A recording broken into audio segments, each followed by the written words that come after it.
Tenemos con nosotros a Javier Mejías, el director del programa Startup de la Fundación Innovación Bankinter. Javier, ¿qué tal? Muy buenos días. Acabáis de presentar un informe, la Fundación Innovación Bankinter, una nueva edición de ese observatorio de startups en España. ¿Cuáles son las principales tendencias e hitos en el ámbito emprendedor durante el último año? Ha sido un año absolutamente récord en la historia de España en número de operaciones, por encima de las 300 operaciones de inversión en startups. Y esto es enormemente positivo porque al final es el indicador principal de salud del ecosistema.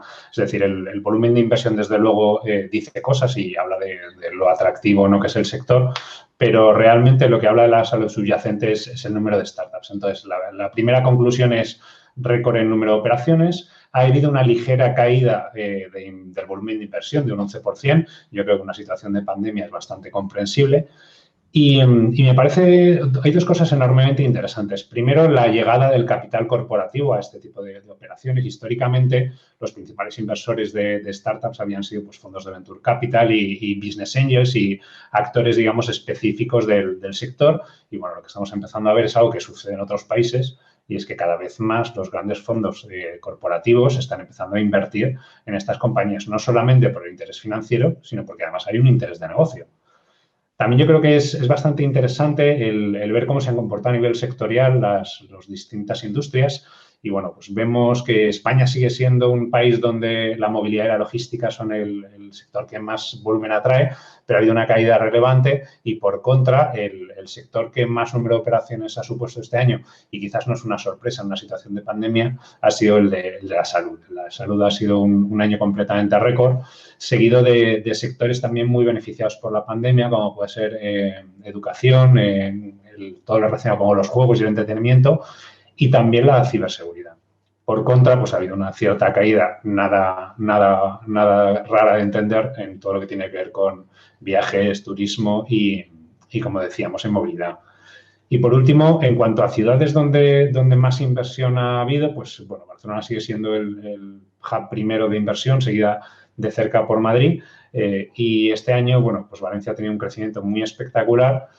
Y si me tuviera que quedar con un titular, es que este año Barcelona y Madrid, a pesar de haber tenido un muy buen comportamiento, han visto una ligera caída de inversión y, sin embargo, todos los demás hubs o nexos de emprendimiento de España han crecido mucho. Esto no es porque Madrid y Barcelona lo hayan hecho mal en absoluto, sino porque estos hubs realmente pues llevan años trabajando en cómo potenciar su emprendimiento y parece que los frutos se empiezan a ver.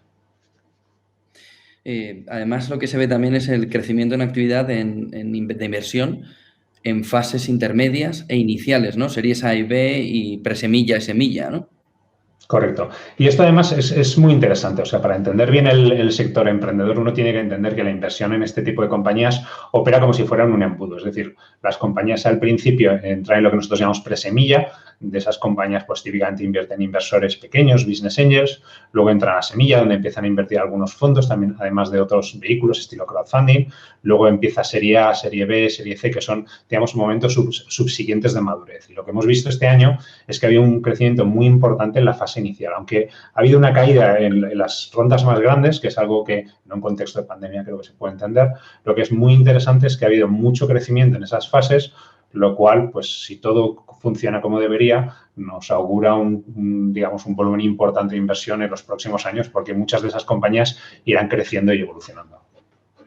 Aunque los sectores líderes tradicionalmente han sido movilidad, logística, fintech, insurtech, ¿siguen siendo los que más inversión atraen? ¿Siguen siendo los que crecen de forma más relevante como sectores más beneficiados?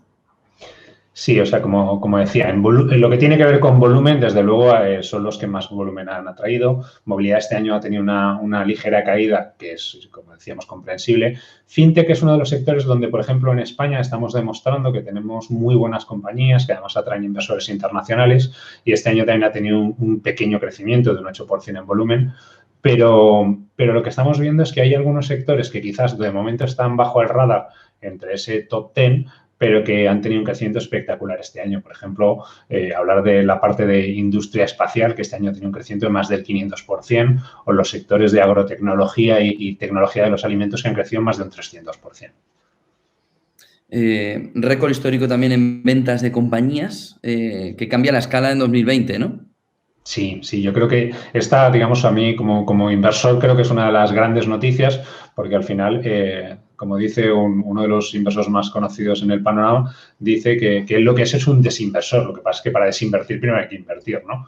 Y entonces, este año ha sido un año absolutamente récord. Estamos hablando de más de 2.500 millones de euros en ventas en compañías, lideradas obviamente por la operación de Idealista, la venta de EQT, que fue de más de 1.300 millones de euros. Dicho esto, como todos sabemos, en el mercado este de las small and mid caps, lo que te encuentras es que no todas las operaciones, sus precios de venta son públicos. Entonces, yo creo que como indicador también interesante es ver el volumen de actividad. Y lo que vemos es que ha habido más de 40 operaciones de venta este año, lo cual es francamente positivo porque es un crecimiento muy relevante respecto a 2019. Javier Mejías, director del programa de Startup de la Fundación Innovación Bankinter, muchísimas gracias por darnos esa visión sobre el mundo startupero, sobre el mundo emprendedor. Gracias, Un Javier. placer. Chao. Buen día y buen negocio. Igual.